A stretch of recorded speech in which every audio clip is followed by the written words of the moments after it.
Salut à tous, on se rejoint aujourd'hui pour une nouvelle vidéo de déballage avec aujourd'hui un téléphone, ma foi, très attendu, puisqu'on en parle tous les jours, le Vivo X70 Pro Plus. Alors Vivo, voilà, ce téléphone-là chaque année. Donc en France, c'est les X70 simples qui sortent, c'est pas les Pro Plus ou les Pro, c'est des modèles normaux, X60, X60. Mais voilà, en Chine, on a droit au Pro Plus. C'est un modèle haut de gamme avec Origin OS et l'interface plus simple de Vivo. Un peu comme les IQ, avec le IQ 8 Pro, parce que c'est exactement la même boîte et les mêmes interfaces. Et là, donc c'est un téléphone qui est très attendu parce que c'est un téléphone qui est vraiment porté sur la photo. Et je sais que les amoureux de la photo l'attendent vraiment.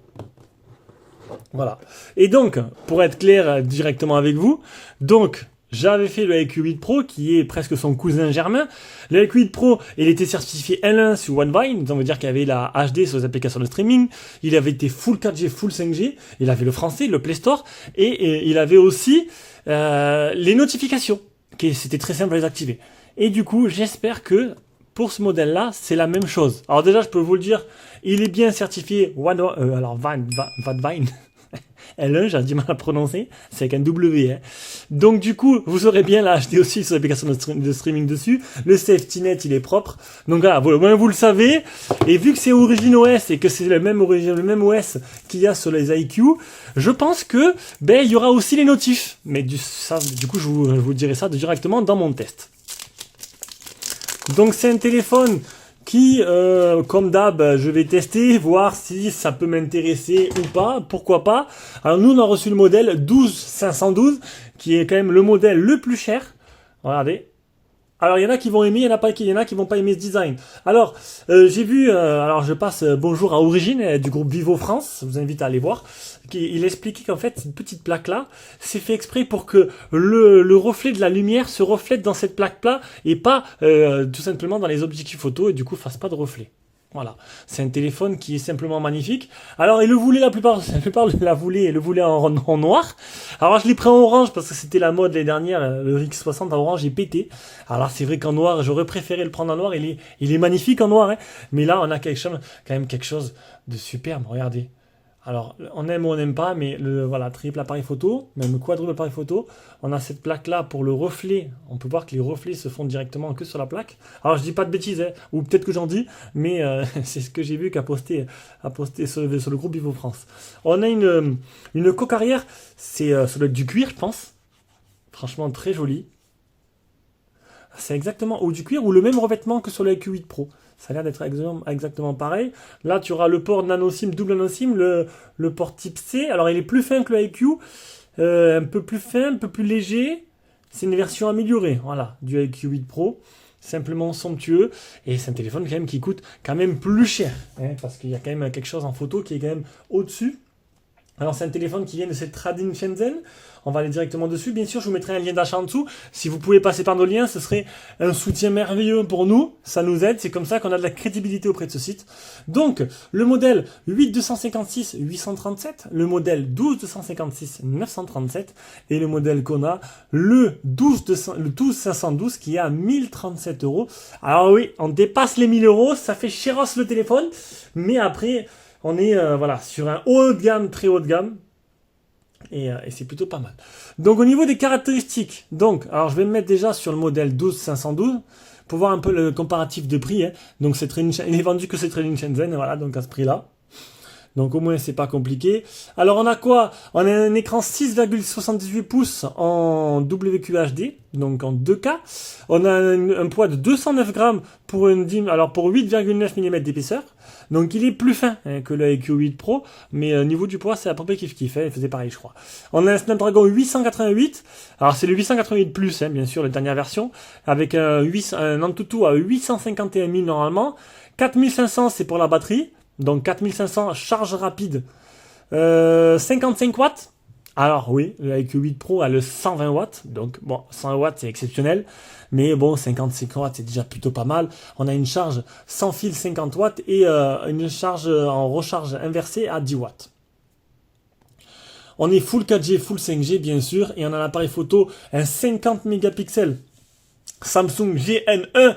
Alors, le GN1, vous le connaissez très bien, pour ceux qui suivent la chaîne, qui sont aficionados comme moi, c'est le GN1, c'est celui-là qui équipait le IQ 5 Pro, qui était vraiment superbe en photo, il était merveilleux, et le GN1, du coup, qui se retrouve là-dedans, donc un appareil photo quand même de l'année dernière. Alors que sur le IQ 8 Pro, c'est le 766 qu'il y a sur les Oppo Find X, Find X3, Find X3 Pro, et même le Neo, le X3 Neo.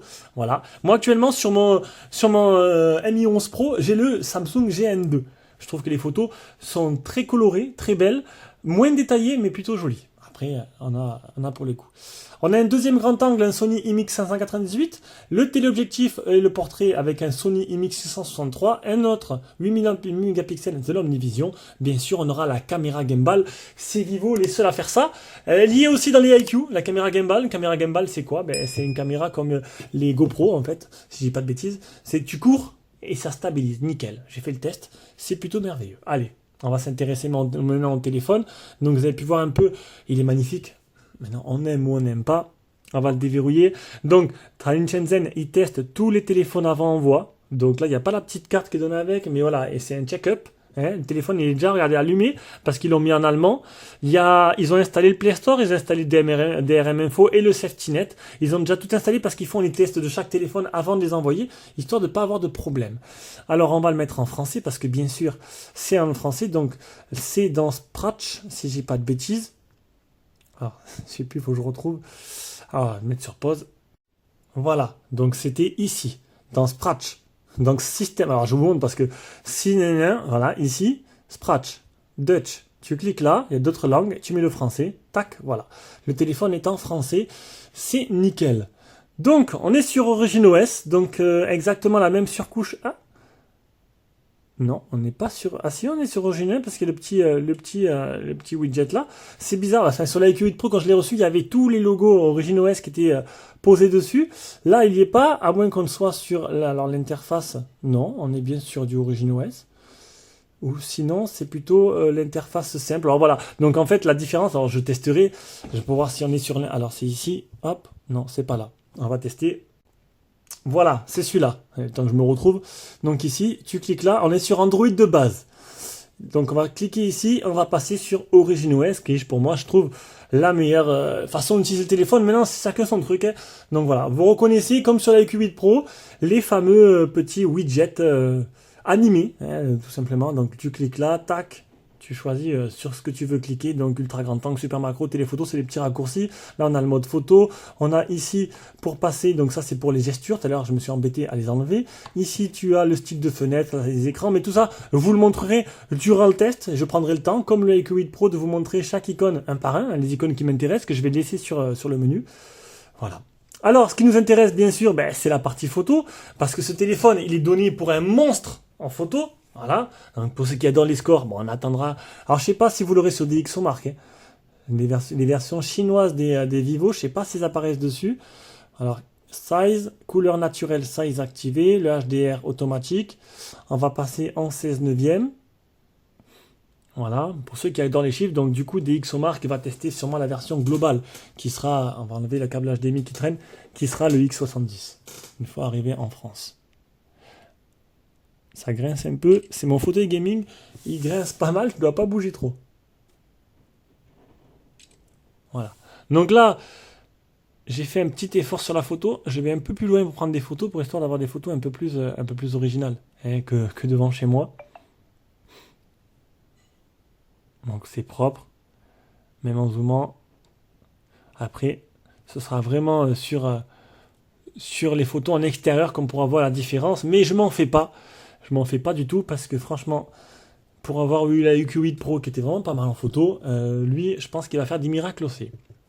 Donc voilà, donc c'était un petit déballage et prise en main de ce IQ8 Pro. Donc j'ai pas montré la boîte, donc il y a un adaptateur qui est fourni avec, bien sûr. Si je vous montre pas la boîte, ça va pas le faire. On va changer. Hop. Alors dedans la boîte, on a quoi? La petite boîte qu'on va ouvrir tranquillement. On a une coque. Alors j'aime pas ce genre de coque. Voilà, une coque donc orange. Du coup, comme le téléphone, j'aime pas parce que du coup, regardez, ça protège pas les côtés. C'est en silicone. Même matière un peu gommé, hein, plastique gommé. Dommage, ça protège pas les côtés. On aura le câble USB type C. Oh, on aura des écouteurs. Ça, c'est assez rare pour être souligné. Et en plus, attention, c'est pas... Alors, c'est des écouteurs. Alors, ça, c'est super, ça. Regardez. Des écouteurs Vivo Bluetooth. C'est la première fois que je vois ça dans un paquet. Ils sont... Alors, c'est super. Alors, c'est peut-être ce que justifie le prix, plus élevé. Pas mal. Franchement, là, mais de faire cadeau des écouteurs Bluetooth comme ça, c'est plutôt sympa. Et le chargeur 55 watts. Voilà. Et là-dedans, est-ce qu'on a un vert? Ah, un film? Non. Si, non, c'est quoi? Je sais pas. Ça, je sais pas ce que c'est. Voilà, une petite carte. Non, franchement, le packaging, il est plutôt joli. Et avec les écouteurs en plus, ça apporte un vrai plus, du coup, au packaging. Voilà. Allez, donc, c'était déballage et prise en main de ce... Vivo X70 Pro Plus, donc je vous ferai le déballage très prochain, le test bien sûr, mais je vais le commencer de suite. C'est le futur téléphone arrivé sur la chaîne en test. Ciao ciao.